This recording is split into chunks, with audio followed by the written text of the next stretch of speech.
Fully டீட்டெயிலான right review தான் guys பார்க்க போகிறோம். இந்த ஊருக்கு போகிறதுக்கு 188 கிலோமீட்டர் இருக்குது. 188 கிலோமீட்டர் ட்ரைவ் பண்ண போகிறேன். ஸோ பிடிக்காத ஒரு சுவிட்ச் செட்டப் தான் இங்கே கொடுத்துருக்காங்க. ஒரு பியூர் ரெட்ரோ வெஹிக்கிள் மாதிரி இருக்கான்னு கேட்டிங்கன்னா கிடையாதுங்க. ஸோ இந்த வெஹிக்கிளை பார்க்குறப்போ R15 துணியை கலத்தி நின்னா எப்படி இருக்குமோ அந்த மாதிரி தாங்க இருக்குங்க. பயங்கரமாக ஒரு குண்டி வலி கண்டிப்பாக இந்த வண்டியில் கொடுக்கும். நல்லாவே பட்டக்ஸ் வலிக்குது. ஸோ பில்லியனாக இருந்தீங்கன்னா, ஷார்ட்டாக இருந்தீங்கன்னா பிரச்சனை இல்லைங்க. ஹைட்டாக இருந்தீங்கன்னா பில்லியனாக இருந்து வர்றது ரொம்ப கஷ்டம்னா ரொம்ப கஷ்டம். Hey guys, எல்லாருக்கும் வணக்கம். Welcome to TN75 Motovlog. ப்ரீவியஸான வீடியோவில் சொல்லியிருப்பேன், என் ஃப்ரெண்டுக்கு வெஹிக்கிள் எடுக்கிறதுக்கு மதுரை போயிருந்தேன். அந்த XSR எடுக்கவா இல்லை RTX எடுக்கவா அப்படின்ற டவுட்டில் இருந்து அப்படின்னு சொல்லி ஒரு வீடியோ போட்டிருந்தேன். அந்த வீடியோ பார்க்கலன்னா டிஸ்கிரிப்ஷன் லிங்க் கொடுக்குறேன் guys, போய் பாருங்கள். ஸோ ஃபைனலி அவன் XSR 155 தான் பை பண்ணியிருக்கான். ஸோ அந்த வெஹிக்கிள் தாங்க இங்கே இருக்குது. சரி, ஓகே. இதில் நம்ம இந்த வீடியோவில் என்ன பார்க்க போகிறோம் பார்த்தீங்கன்னா, ஃபுல்லி டீட்டெயிலான ஒரு ரைட் ரிவ்யூ தான் guys பார்க்க போகிறோம். என்னென்னு பார்த்தீங்கன்னா, இப்போ எங்கள் ஊருக்கு போகிறதுக்கு 188 கிலோமீட்டர் இருக்குது. 188 கிலோமீட்டர் ட்ரைவ் பண்ண போகிறேன். ஸோ என்னோட எக்ஸ்பீரியன்ஸை தான் ஷேர் பண்ண போகிறேன். வெஹிக்கிளோட கீ இந்த கீ தாங்க. ஸோ நார்மலாக நம்ம Yamahaல R15 அதே மாதிரி MT15 FCலாம் கொடுக்குற அதே கீ தான் கொடுத்துருக்காங்க. ஸோ இதை இப்படி போட்டுட்டு இப்படி ஆன் பண்ணிங்கன்னா ஒரு ரவுண்ட் ஷேடில் ஒரு LCD டிஸ்பிளே ஆன் ஆகும். சரியா? ஸோ வெயில் டைமில் இது விசிபிள் இருக்காதுன்னு நினச்சேன். பரவாயில்ல, வெயில் டைம் பயங்கரமாக விசிபிளாக தான் இருக்குது. ஹேண்டில் ரொம்ப ஒய்டாக இருக்குது. நம்ம உட்கார்றப்ப ரொம்ப ஒய்டாக தெரியுதுங்க. ஸோ அதே மாதிரி சுவிட்ச் செட்டப் எல்லாம் கொஞ்சம் ஆவரேஜாக தான் இருக்குது. சுவிட்ச் செட்டப் பார்த்தீங்கன்னா இதில் MT15 கொடுத்துருந்த சுவிட்ச் செட்டப் தான் கொடுத்துருக்காங்க. எனக்கு பிடிக்காத ஒரு சுவிட்ச் செட்டப் தான் இங்கே கொடுத்துருக்காங்க. என்ன பார்த்தீங்கன்னா, பாஸு, பிரைட்டு, டிம் எல்லாமே ஒரே சுவிட்சில் கொடுத்துருக்காங்க. இந்த ஸ்கூட்டியில் கொடுக்குற மாதிரி, அது மாதிரி MTயில் கொடுத்த மாதிரி ஹார்னை மேலே கொடுத்துருக்காங்க. இண்டிகேட்டர் சைக்கிள் கொடுத்துருக்காங்க. அப்புறம் இந்த சைடு பார்த்தீங்கன்னா ஹில் சுவிட்ச், இன்ஜின் ஸ்டார்ட் பண்ணுற சுவிட்ச் ஒரே சுவிட்சில் கொடுத்துருக்காங்க. அதே மாதிரி கீழே பார்த்தீங்கன்னா ஹசார்ட் சுவிட்ச் கொடுத்துருக்காங்க. வண்டி ஸ்டார்ட் பண்ணுவோமா? வாவ். ஸோ இந்த எக்ஸாஸ்ட் நோட்டு கேட்குறப்போ நமக்கு MT15 இல்லைன்னா R15 ஞாபகம் கண்டிப்பாக வரும். இந்த வெஹிக்கிளோட சீட் ஹைட் பார்த்தீங்கன்னா 815 mm சீட் ஹைட் வருது. நான் கிட்டத்தட்ட ஒரு 6 feet இருப்பேன். எனக்கு கீழே கால் ஈஸியாக கால் எத்துது. ஸோ அதனால பிரச்சனையே இல்லை. பட் இந்த சீட் இருக்குல்ல, சீட் ரொம்ப குட்டியான சீட்டுங்க. சரியா? சரி, ஓகே. ஃபஸ்ட் கியர் போட்டுட்டேன், மூவ் பண்ணுறேன். மூவ் பண்ணுறப்போ ஒரு சின்ன வைப்ரேஷன் கூட எனக்கு தெரியல. ரொம்ப ஸ்மூத்தாக இருக்குன்னு சொல்லலாம். ரொம்ப ஸ்மூத்தாக இருக்குங்க. கிட்டத்தட்ட இந்த வெஹிக்கிள் எவ்வளோ கிலோமீட்டர் ஓடிச்சுன்னு பார்த்தீங்கன்னா, கிட்டத்தட்ட 41 கிலோமீட்டர் தான் ஓடி இருக்கு. ஸோ ரொம்ப ஸ்மூத்தாக இருக்குன்னா ரொம்ப ஸ்மூத்தாக இருக்குது. ஸோ இந்த கன்சோலில் பார்த்தீங்கன்னா RPM மீட்ரு, அதுக்கப்புறம் ஸ்பீடு எவ்வளோ போகுது, அப்புறம் கியர் இண்டிகேட்டர்ஸ், அப்புறம் ஓடோ மீட்டர், ட்ராக்ஷன் கண்ட்ரோல் ஆன் பண்ணலாம், ஆஃப் பண்ணலாம், ட்ரிப் 1, ட்ரிப் 2, அந்த மாதிரி பேசிக்கான விஷயம் தான் இதில் இருக்குது. ஸோ இதில் பார்த்தீங்கன்னா ஃபியூல் எவ்வளோ கிடைக்குன்னு சொல்லிட்டு காமிக்குது. ப்ளூடூத் கனெக்ட் பண்ணிக்கலாம். ப்ளூடூத் கனெக்ட் பண்ணி கால் அலர்ட்ஸு, SMS அலர்ட்ஸ் எல்லாமே இதில் பார்த்துக்கலாம். இப்போ சேஃப்டி ஃபீச்சர்ஸ் பற்றி பார்த்தீங்கன்னா இதில் ட்ராக்ஷன் கண்ட்ரோல், அதுக்கப்புறம் sleeper clutch, dual channel ABS எல்லாம் கொடுத்துருக்காங்க. இதில் ABS ஆன் பண்ணுற, ஆஃப் பண்ணுற சுவிட்ச் எல்லாம் கிடையாதுங்க. நீங்கள் ABS எப்பவுமே ஆனில் தான் இருக்குது, ஆஃப் எல்லாம் பண்ண முடியாது. FCயில் கொடுக்குற அதே மிரர் செட்டப் தான் கொடுத்துருக்காங்க. ஆனால் ரொம்ப விசிபிளாக இருக்குது. ஸோ இந்த வெஹிக்கிளை பொறுத்த வரைக்கும் VVA டெக்னாலஜியும் யூஸ் பண்ணியிருக்காங்க கைஸ். ஒரு 6000 7000 RPM மேலே போகிறப்போ ரொம்ப அக்ரெசிவாக இந்த வெஹிக்கிள் மாறும். 6000 RPM கீழே ஓட்டுறப்போ ஒரு ரெகுலரான ஒரு வெஹிக்கிள் யூஸ் பண்ணுற மாதிரி ஃபீலுங்க. ஸோ உட்காந்து ஓட்டுறப்போ ஒரு ஃபியூல் டேங்க் கொடுத்துருக்காங்க. ரொம்ப ஃப்ளாட்டாக கொடுக்காம ஒரு சின்ன கர்வ் இருக்கிற மாதிரி கொடுத்துருக்காங்க. ஸோ நீங்கள் குழந்தைல கூட்டிகிட்டு போகணுன்னு ஆசைப்பட்றீங்கன்னா இதில் ஃப்ரெண்டில் வச்சு ஈஸியாக கூட்டிகிட்டு போய்க்கலாம். என்னென்னு பார்த்தீங்கன்னா MT15 இல்லைன்னா R15 இந்த சின்ன குழந்தைகளை வச்சு கூட்டிகிட்டு போகலாம் முடியாது. ஸோ ஒரு ஸ்பீடு பிரேக்கர் வருது. இந்த வெஹிக்கிளை பொறுத்தவரைக்கும் கிரவுண்ட் கிளியரன்ஸ் ரொம்பவே கம்மி. 120 mm தான் வெப்சைட்டில் போட்டிருக்காங்க. ஆனால் 120 mm இருக்கான்னு தெரில. அது கண்டிப்பாக செக் பண்ணி பார்த்து நம்ம அடுத்த டீட்டெயில் ரிவ்யூவில் நம்ம அதை பேசிக்கலாம். ஸோ இந்த நாய்ஸ் தாங்க. ஸோ நம்ம இந்த R15 நாய்ஸ் அப்படியே இருக்குது. இந்த வெஹிக்கிளை பொறுத்த வரைக்கும் 0 வைப்ரேஷனுங்க. இந்த வெஹிக்கிள் இன்னும் 100 கிலோமீட்டர் கூட ஓடலை. ஆனால் இப்போ ஓட்டுறது வரைக்கும் இது 0 வைப்ரேஷன் சொல்லலாம்.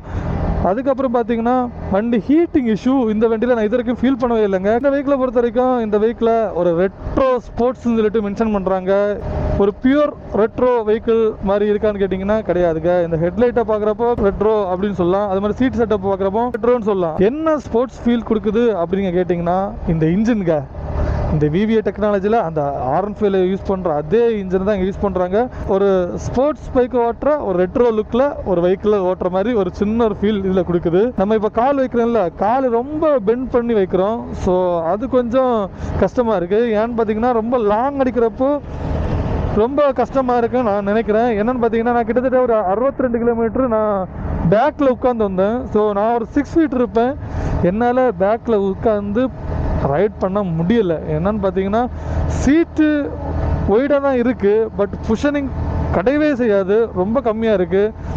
அதே மாதிரி நான் ரொம்ப ஹைட்டாக இருக்கிறதால இந்த காலை ஒய்த்தி வச்சுட்டு அந்த ஃபுட் ரெஸ்ட்டில் சவுட்டி வைக்கிற மாதிரி இருக்குது. ரொம்ப கஷ்டமாக இருக்குதுன்னு சொல்லலாம். ஒரு 5.7 ஃபீட்டுக்கு மேலே இருக்கீங்கன்னா, பில்லியனாக இருந்து போகணும் அப்படின்னு நினச்சிட்டு இருந்தீங்கன்னா அந்த நினைப்பை இப்போலே விட்டுக்கோங்க. ரொம்ப கஷ்டங்க. ஆனால் நீங்கள் ஓரளவுக்கு ஷார்ட்டாக இருந்தீங்கன்னா இந்த வண்டியில் ஹேண்டில் பண்ணுறதும் சரி, உட்காந்து ரைட் பண்ணுறதுக்கும் ரொம்ப கம்ஃபர்டபுளாக இருக்குன்னு சொல்லலாம். இந்த ஹேண்டில் பார் பார்த்தீங்கன்னா ரொம்ப ஒய்டாக இருக்குங்க. ரொம்ப ஒய்டாக இருக்குது. ரொம்ப நம்ம இப்போ நெஞ்சை விரிச்சு வச்சுட்டு வண்டியை ஓட்டுற மாதிரி ஒரு சின்ன ஃபீல் இந்த வண்டியில் கொடுக்குது. இந்த வெஹிக்கிளோட இன்ஜின் ஸ்பெக்ஸை பார்த்தீங்கன்னா இதில் 155cc இன்ஜின் யூஸ் பண்ணியிருக்காங்க. ஸோ பிஹெச்பி பவர் பார்த்தீங்கன்னா 18.2 PS பவர் யூஸ் பண்ணியிருக்காங்க. டார்க் பார்த்தீங்கன்னா 14.4 நியூட்டன் மீட்டர் டார்க் யூஸ் பண்ணியிருக்காங்க. ஸோ இந்த டார்க்கும் இந்த பவரும் யாருக்குமே இது புதுசாக ஃபீல் ஆகாதுங்க. ஸோ இது ஒரு பழைய இன்ஜினுங்க.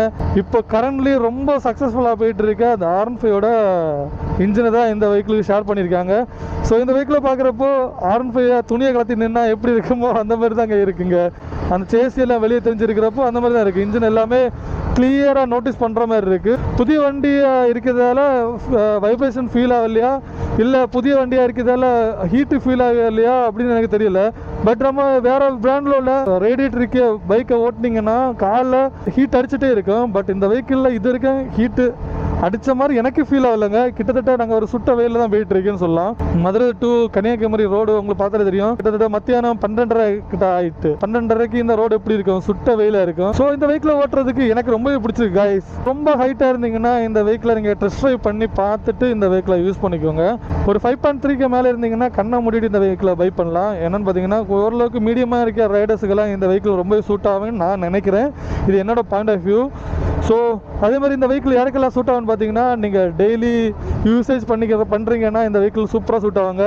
ஸோ நிறைய பேர் R15 வச்சுட்டு அந்த இன்ஜின் நல்லா இஷ்டப்பட்டுருக்கோம், ஆனால் வீட்டில் அவங்கள ஏற்ற முடியாது அப்படின்னு சொல்லிட்டு ஃபீல் பண்ணிட்டு இருப்பீங்கல்ல, அவங்களுக்கு இந்த வெஹிக்கிள் சூப்பராக சூட் ஆகும். இந்த இன்ஜின் மைலேஜ் வேணும்னா மைலேஜ் இருக்குது, பவர் ஆனீங்கன்னா பவர் இருக்குது, கம்ஃபர்ட் ஆனீங்கன்னா கம்ஃபர்ட் இருக்குது. அதே மாதிரி லாங் போனீங்கனாலும் லாங் போகிறதுக்கும் இந்த வண்டியில் அந்த பவர் இருக்குன்னு சொல்லலாம். இந்த வெஹிக்கிளை பொறுத்த வரைக்கும் சஸ்பென்ஷன் ரொம்ப ஹார்டாக இருக்குங்க. ஃப்ரண்டில் USD ஃபோக்ஸ் கொடுத்துருக்காங்க, பேக்கில் மோனோ சாக்ஸ் தான் கொடுத்துருக்காங்க. ஆனால் ரொம்ப ஹார்டாக இருக்குங்க. பெட்ரோலில் போடுறப்பவும் சரி, பள்ளங்குழியிலெல்லாம் ஏற்றி இருக்கிறப்போ எல்லாமே நம்ம ரொம்ப தூக்கி எறிகிற மாதிரி ஒரு சின்ன ஃபீலுங்க எனக்கு. ஸோ அது MT-15 இருக்குல்ல, அதே ஃபீல் தான் இதில் அடிக்கும். ஸோ வேறு சஸ்பென்ஷன் ஒன்றும் யூஸ் பண்ணலை, அதே சஸ்பென்ஷனை தான் இந்த வெஹிக்கிள்லையும் யூஸ் பண்ணியிருக்காங்க. பயங்கரமாக ஒரு குண்டி வலி கண்டிப்பாக இந்த வண்டியில் கொடுக்கும். நல்லாவே பட்டக்ஸ் வலிக்குது. ஸோ பில்லியனாக இருந்தீங்கன்னா, ஷார்ட்டாக இருந்தீங்கன்னா பிரச்சனை இல்லைங்க. ஹைட்டாக இருந்தீங்கன்னா பில்லியனாக இருந்து வர்றது ரொம்ப கஷ்டம். ஸோ பில்லியனாக இருந்துட்டு நீங்கள் லாங் ட்ரைவ் ஏதாச்சும் போகிறேன் அப்படின்னு பிளான் பண்ணிங்கன்னா அவாய்ட் பண்ணுறது ரொம்ப நல்லது. ஏன்னா சீட்டு லென்த் ரொம்ப கம்மிங்க. நம்ம MT-15 இருக்குல்ல, அதே சீட் லென்த் தான் உண்டு. ஸோ அதனால கொஞ்சம், ஆனால் MT-ஓட கொஞ்சம் ஒய்டாக இருக்கு சீட்டு. ஸோ அதனால் உட்காந்து போகிறது ரொம்ப கஷ்டம். இன்னொன்று புஷனிங்கெல்லாம் ரொம்ப கம்மி. கண்டிப்பாக டெஸ்ட் ட்ரைவ் பண்ணி பாருங்கள். அதே மாதிரி இதில் ட்ரிபிள் போகிறதெல்லாம் நடக்காத விஷயம். கண்டிப்பாக டபுள் போகிறப்போ கரெக்டாக இருக்குது இந்த வெஹிக்கிளில். சப்போஸ் என்ன மாதிரி ஹைட்டாக இருந்துட்டு லாங் ட்ரைவோ இல்லைன்னா வண்டி எடுத்து லாங் போகிறேன் அப்படின்னு நினச்சிங்கன்னா, ஒன்று காலை இப்படி வச்சு ஓட்ட வேண்டியதாக இருக்குது, இல்லைன்னா குண்டி வலி பயங்கரமாக இருக்குது. ஐயோ குண்டி வலிக்குதே அப்படின்னு அழதான் தோணுது. லாங் போகிறப்போ இந்த சீட்டு செட்டப்லாம் கொஞ்சம் கஷ்டம்தாங்க. என் ஹைட்டுக்கு தான் ரொம்ப பிரச்சனையாக இருக்குது. ஸோ மீடியமான ரைடர்னால் கண்டிப்பாக இந்த வெஹிக்கிள் ரொம்ப கம்ஃபர்டபுளாக இருக்கும். ஒரு 70 to 80 போகிறப்போ சின்ன ஒரு வைப்ரேஷன் இந்த மிரரில் தெரியுது. பேக்கில் இருக்க வண்டி மங்கி தெரியுது. அது எனக்கு கண்ணு பிரச்சனையா இல்லை இந்த பிரச்சனையான்னு தெரியல. ஹார்ன் சுவிட்ச் மேலே கொடுத்துருக்காங்க, அதே இது கீழே பார்த்தீங்கன்னா இண்டிகேட்டர் சுவிட்ச் கொடுத்துருக்காங்க. ஸோ MT-15 யூஸ் பண்ணுறதுக்கு ரொம்ப கஷ்டமாக இருக்க மாதிரி இருக்கும். பட் இந்த வெஹிக்கிளில் யூஸ் பண்ணுறது கொஞ்சம் ஈஸியாக தான் இருக்குது. பட் எனக்கு இந்த சுவிட்ச் செட்டு சுத்தமாக பிடிக்காது. இந்த Yamaha தரத்தில் இருந்து இவங்க அந்த TFTயில் கொடுத்துருக்காங்க தெரியுமா, அதே சுவிட்ச் செட்டை கொடுத்தாங்கன்னா இன்னும் கொஞ்சம் பெட்டராக இருக்கும். அதாவது பாஸ் சுவிட்ச் இருக்குல்ல, அந்த பாஸ் சுவிட்சை இங்கே பேக்கில் கொடுத்தீங்கன்னா இன்னும் கொஞ்சம் நல்லா இருக்கும். இது என்னத்தை இதில் கொடுத்து எனக்கு கொஞ்சம் கடுப்பாற்றிட்டாங்க. ஓவராலாக இந்த வெஹிக்கிளில் பார்த்தீங்கன்னா 4 கலர் அவைலபிளுங்க. ஸோ இந்த சில்வரு, ரெட்டு, அது மாதிரி ப்ளூ, அதுக்கப்புறம் க்ரீனு, 4 கலர் அவைலபிள். நம்ம ஃப்ரெண்டு எடுத்த கலர் பார்த்தீங்கன்னா இந்த சில்வர் கலர். ஸோ இந்த சில்வர் கலருக்கு பிடிச்சிருந்தா கமெண்ட் பண்ணுங்கள். ஸோ இந்த கலர்லேயே எனக்கு ரொம்பவே பிடிச்ச கலர் என்னென்னு பார்த்தீங்கன்னா இந்த க்ரீன் கலரு ரொம்பவே நல்லா இருக்குது. அதேமாதிரி ப்ளூ கலர் இருக்குல்ல, ப்ளூ கலரில் யூஎஸ்டி பாக்ஸ் கோல்டில் வரும். ஸோ அது பார்க்குறதுக்கு ரொம்ப ப்ரீமியாக இருக்கும், ரொம்ப ஃபங்கியாக இருக்கும். ஸோ இருக்கிறதே ரொம்ப டீசெண்டாக இருக்கும். ஒரு ஃபார்மல் ட்ரெஸ் போட்டுட்டு நம்ம ஆஃபீஸ் போகிறோம், இல்லைன்னா ஏதாச்சும் ஃபிகரை பார்க்க போகிறோம், ஃபார்மலாக இருக்கணும் அப்படின்னு நினச்சிங்கன்னா சில்வர் கலர் எடுத்துகிட்டு போங்க, வேறு லெவலில் இருக்குதுன்னு சொல்லலாம். இப்போ கரண்டாக இருக்கிறதுல ஹெவி காம்படிட்டர் யாருன்னு பார்த்தீங்கன்னா இந்த வெஹிக்கிளோட டிவிஎஸோட ரோனியானோ, அது மாதிரி ராயல் என்ஃபீல்டோட ஹண்டரும்.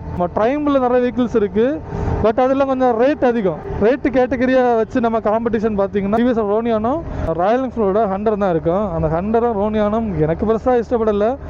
உங்களுக்கு பிடிச்சிருந்தா கமெண்ட் பண்ணுங்க கைஸ். இந்த ரைட் ரிவ்யூ ரொம்ப ஹானஸ்ட்டாக இருக்கும். என்னென்னு பார்த்தீங்கன்னா நான் கிட்டத்தட்ட மதுரையிலேருந்து கன்னியாகுமரி வரைக்கும் இந்த வெஹிக்கிளை நாங்கள் ட்ரைவ் பண்ணிட்டு தான் போகிறோம். டெம்பரரி ரெஜிஸ்ட்ரேஷன் போட்டு நாங்கள் ஊருக்கு கொண்டு போயிட்டுருக்கோம். இந்த வெஹிக்கிள் தான் கன்னியாகுமரியிலே ஃபஸ்ட்டு வெஹிக்கிளுங்க. ஸோ வெஹிக்கிள் அர்ஜென்ட்டு, ஸோ அதனால தான் நாங்கள் மதுரையில் போய் எடுத்தது. இல்லைனா ஒரு 1 வீக் வெயிட் பண்ணியிருப்பி நாங்கள் ஒரு 5000 பக்கத்தில் எங்களுக்கு லாபம் இருந்திருக்கோம். பட் எங்களுக்கு அர்ஜென்ட்டாக இருந்ததால் நாங்கள் மதுரையில் போய் எடுத்தோம். ரொம்ப கம்ஃபர்டபுளான ஒரு ப்ரைஸில் இந்த வெஹிக்கிளை கொடுக்குறாங்க. ஸோ இந்த வெஹிக்கிளோட ஆன் ரோட் ப்ரைஸ் பார்த்தீங்கன்னா 1,85,000 ரூபாய்க்கு ஆன் ரோட் ப்ரைஸில் மதுரையில் சேல் ஆகுது. ஸோ கன்னியாகுமரியில் எவ்வளோ ப்ரைஸும் கோட் பண்ணுறாங்கன்னு தெரில. ப்ரைஸ் முன்ன பின்ன இருக்கும், எனக்கு தெரிஞ்சு ஒரு 90 இருக்குன்னு நினைக்கிறேன். ஏ கைஸ், ஃபைனலி நம்ம கன்னியாகுமரி ரீச் பண்ணிட்டோம். மதுரை டு கன்னியாகுமரி கிட்டத்தட்ட 266 கிலோமீட்டர் கிட்ட இருக்குது. ஸோ இந்த வண்டியை நான் அவ்வளோ ட்ரைவ் பண்ணியிருக்கேன். ஸோ என்னோட ஹானஸ்ட் ரிவ்யூ தான் நான் இதில் சொல்ல போகிறேன். என்னென்னு பார்த்தீங்கன்னா இதில் பாசிட்டிவ் நெகட்டிவ் அப்படின்னு சொல்லிட்டு 2 அப்ரோச்சஸ் இருக்குது. ஸோ இதில் பாசிட்டிவ் வைஸ் பார்த்தீங்கன்னா இந்த இன்ஜின் தாங்க. இந்த R15 இன்ஜினை பற்றி உங்களுக்கு நல்லாவே தெரியும். இந்த இன்ஜின் வேறு லெவலுங்க. ஸோ என்னென்னு பார்த்தீங்கன்னா நாங்கள் ஒரு 70 to 80 அப்படி தான் கவர் பண்ணிட்டு வந்தோம். கியர் போடுற பொசிஷனும் வேறு லெவலில் இருந்து. ஸோ என்னென்னு பார்த்தீங்கன்னா ரொம்ப ஸ்மூத்தாக இருந்து கியர்லாம். ஸோ ஃபஸ்ட் கியரும் செகண்ட் கியரும் சரி அவ்வளோ ஸ்மூத்தாக இருந்துன்னு சொல்லலாம். ஸோ அதே மாதிரி பார்த்தீங்கன்னா இந்த வண்டியில் ஹீட்டிங் இஷ்யூ ஒன்று நான் பார்க்கவே இல்லை. 2-3 இடத்துல தான் கடையில் நிப்பாட்டணும், அதே மாதிரி பெட்ரோல் அடிக்கவும் நிப்பாட்டணும். ஓகேவா? ஸோ இங்கே பார்த்தீங்களா ஹீட்டிங் இஷ்யூ பெருசாக எனக்கு ஃபீலே ஆகலை. இந்த வெஹிக்கிளை பொறுத்தவரைக்கும் ஹீட்டிங் இஷ்யூ பெருசாக இல்லைங்க. ஸோ அதே மாதிரி வைப்ரேஷனும் இந்த வெஹிக்கிளில் பெருசாக இல்லை. ஒரு 80 போகிறப்போ இந்த மிரர் மட்டும் சின்னதாக ஒரு வைப்ரேஷன் இருக்குது. அது என்னன்னு பார்த்தீங்கன்னா புதிய வெஹிக்கிள் பார்த்தீங்களா. ஸோ நான் ரொம்ப ரைவ் பண்ணாமல் ரொம்ப ஸ்லோ பண்ணாமல் ஒரு மீடியமாக வந்துட்டு இருந்ததால் அந்த வைப்ரேஷன் இருக்குன்னு நினைக்கிறேன். ஒரு ரைவ் பண்ணி ஓட்டுறப்போ அந்த வைப்ரேஷன் கொஞ்சம் கம்மி ஆகும் அப்படின்னு நான் ஃபீல் பண்ணுறேன். ஆனால் இருந்து ஓட்டுறதுக்கு பயங்கரமாக இருக்குது. இந்த வெஹிக்கிளை பொறுத்த யாருக்கு சூட் ஆகும்னு பார்த்தீங்கன்னா ஹைட்டாக இருக்க ஆட்களுக்கு இந்த வெஹிக்கிள் சூட் ஆகுமான்னு கேட்டால் டவுட் தான்.